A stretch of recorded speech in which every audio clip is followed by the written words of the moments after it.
Не знам дали въобще знаеш нещо за това момче. Може би дори знаеш как се казва. Но въпреки това знаеш, че е гей. Лойка. Всъщност може да знае как се казва, да. Но съм... така. Той не е гей. Първо научи какво значи гей. Второ, когато не познаваш някой, няма как да го обидиш.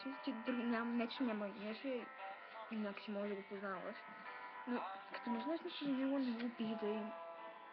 Няма никакъв смисъл в това. Напоследък много известни повече момчета, като One Direction, Justin Bieber, някакви там още, не ги знам. Всичките биват казвани наричани гейове, педераси и така нататък. Защото момичетата им се кефят. Добре, все едно да кажем, ако някой момче харесва Ники Минаж, че е лесбийка. Нали се, че това няма никакъв смисъл просто. И само показва колко много завиждате. И съм почти сигурна, че си момче. И все пак, когато...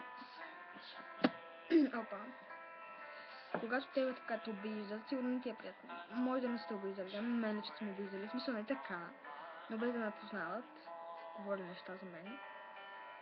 Не от най-хубавите, но всъщност никога не ми е пукал особено. И... да. Как може да се играеш с човек, който не знаеш нищо? Това са хора, които са много повече от теб. И просто ти им завиждаш, така че да. Друга тема е за геовете, защото мисля, че няма нищо лошо в това човек да е различен. Но явно в днешно време, колкото по-различен си, толкова повече страни от теб. Така че повечето хора се страхуват да бъдат различни, което наистина е много жалко. А геовете и те са хора. Аз нямам нищо против тях. Нито против хората, които имат някакви различни склонения. Имат предвид не някакви уводи и такива неща. Но все пак всеки човек има своя избор да направи живота си както реши. В смисъл да си го оправи, да си го създаде. Не знам. Всеки има право да живее както иска, а никой не може да го съди. Макар че напоследък само това правите. Намерете си живот по дяволите и престанете да обиждате хора, които не познавате и да бъдете толкова повърхностни.